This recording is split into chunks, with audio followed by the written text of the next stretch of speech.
Hey, this is Anthony from RevZilla TV. Watch, decide, and ride. Welcome to our detailed breakdown of the new Scorpion EXO-T510 helmet, available at RevZilla.com. New for 16, this is the new EXO-T510. They're calling it an entry-level touring helmet. I'm calling it a really aggressive take with a full feature set for just over the $200 mark. So if we look at it, they've completely refined the shell. This is basically a brand new helmet. I have, for frame of reference, the EXO-500 to my left, which is its predecessor. Looking at it now, boy, you are sad and boring. Looking at the new one, you've become much more aggressive and functional.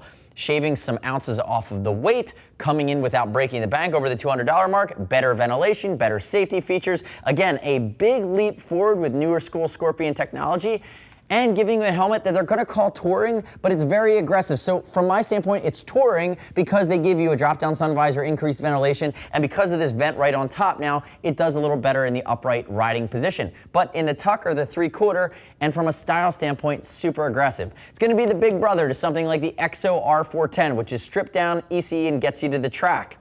Actually, I believe it might be Snell as well. And the big brother on this guy, the T510, is going to be that T1200.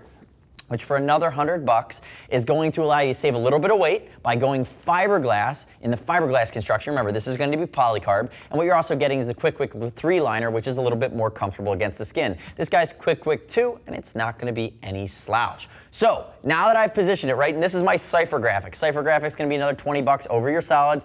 Matte white, matte black. You're going to have your gloss colorways and your silvers. Again, no worries there. Let's talk about the fit scheme, which is absolutely changed. So remember, we went from 3 pounds 10 ounces on the previous version, now to 3.5 pounds, 3 pounds 8 ounces. And if I stack it right next to each other without telling you how it fits, you're going to be able to see how it fits.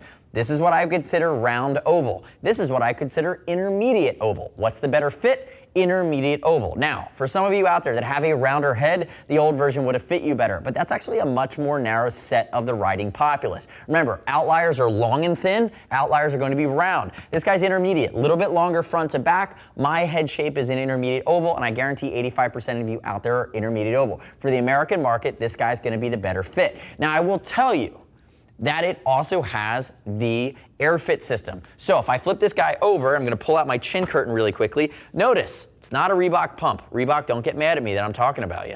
1987. This is the AirFit liner system, and what it does is it has inflatable ballasts behind the cheek pads that are going to allow you to fine-tune the fit around the helmet. When I remove everything, you're going to see how that works. So again, in the fit side of things, great tunable fit, and then up along the crown of your head, which is most important, it's going to be more intermediate oval front to back. And you can see, this helmet's more narrow, it's more streamlined. This is the much rounder EXO-500, which was the previous version.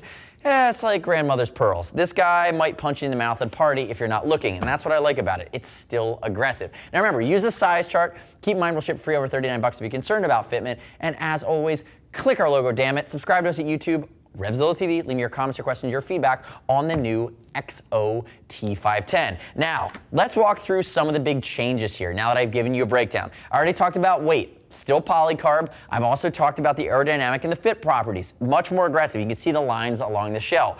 Other key changes, and there's actually a bunch, so I'm going to work my way from the outside in. First key change, vent scheme. Few things I really like. Now they gave you a 3-position chimney vent. Closed, halfway open, all the way open. That's going to vent to the liner. Again, better venting if you're in the upright riding position will still work in the 3/4 tuck. Also notice these vents at the chimney. They're going to be rocker style vents. Oh, I have a glove on, doesn't matter, I can find it. If we look at the previous version, a lot harder to use, a lot harder to find. With a gloved hand, you're going to be searching for them. And again, a little girly for my taste. This guy's a little bit more masculine, a little bit more badass. The other thing to keep in mind, again, as we're looking at this new and improved vent scheme with these rockers, is that this is additional venting. And whenever you put additional holes in a helmet, you're introducing the possibility of additional noise. Now, we went out and we put some miles on it, and we got it up to speed, and we played with our different vent configurations. And typically, when you're thinking entry to mid price point and this many vents, at times you can get whistling. We were very pleasantly surprised that after a good amount of testing, we did not get any whistle. We were not annoyed by it. We thought it was reasonable from a wind noise standpoint. And again, when you think about touring or riding in it every day, that is absolutely something you need to keep in mind. If I float it around to the back, we're still talking about venting and aerodynamics. Notice they have redefined the venturi along the back. It now has a big scoop, ram air. It's going to force air over it through the vent. It's going to suck air out and create that great vacuum behind the helmet off this spoiler, give you a less than Z coefficient, keep you in place if you're riding in the tuck or if you're riding in the 3/4 position. Again, it all tunes together nicely. They're not giving you the ability to open and close it, but they covered you. So they're doing a good job. Now, if we're thinking about this polycarb outer shell, I have 2 nitpicks in this helmet. I really do. Only 2 gripes. I might as well lead with them. First one is it's DOT only, no longer DOT ECE. ECE beefs up the performance standard from a safety standpoint just slightly. I would have loved to have seen them do ECE on this bad boy. Again, we went down in weight. It still passed the DOT test. It's polycarb. But again, I like to have that ECE rating. The other nitpick I have is still on the outside in, and that's going to be the fact that they got rid of the city position. On the previous version, you had a little detent here that allows you to crack it and anti-fog it a little bit faster. They did away with that. So again, you went to the new elliptic style visor, which I'm going to show you in a second, but that would be my other nitpick really of anything on this helmet. Now, if we move to our other vent here, remember 3 position along the chin. First crack goes to the shield, second crack goes to the face. Again, so you have 3 positions. You're able to tune it functionally. And now if we work our way into the visor, notice nice big gasket around it. And you have now elliptic. So watch this hinge as it comes in. As I lock it down, your little Scorpion that's baked in right in there is going to move. And it actually looks like a Scorpion. You can see it. I'm going to put my thumb in here. I'm going to touch it on the tail. See how I'm moving the Scorpion's tail? They were very thoughtful. That's how you pop it off. But the beauty of it is you don't have to worry about popping it off, because why do I need to carry a smoke shield unless I just want to be a badass? What I have is drop-down sun visor. New and improved drop-down sun visor. So why is it improved? They've actually added this screw mechanism that allows you to tune the distance that it drops. So based on your nose, based on your face, based on your head position, based on your ergonomics, you can now tune how far it's going to drop down. Remember, it's anti-scratch and anti-fog, retracts its way up into the shield. All right, Maverick, you can be goose. Now you have your drop-down sun visor. And again, that's part of the touring functionality, which for you commuters out there, your sport tours, your multi-season tours that are riding long days in multiple conditions, it's way nicer to hit that with your glove than it is to pull over and change your full-on shield. So I am a big fan of the direction they went with that. So you can see the visor, nice and positive with a great seal. And as I rotate it around, you're going to get a good shot of this cipher graphic. It's blocky, it's aggressive, matte, a few different colors here. Remember, this is our detailed breakdown, but this is the cipher graphic. It's going to be about 20 bucks more than a solid. Now, if I move it over onto my table and scooch it in here, first thing is going to dive out and punch you in the neck. Emergency cheek pad removal system. This is nice. If you're out cold and the EMTs need to get this off of you without moving your neck, you have the ability to just rip these bad boys out. Now, I'm not going to do that. I'm just going to use the 3 snaps that are in here. 1, 2, and 3 towards the back, towards my ear. There we go. And pull it out.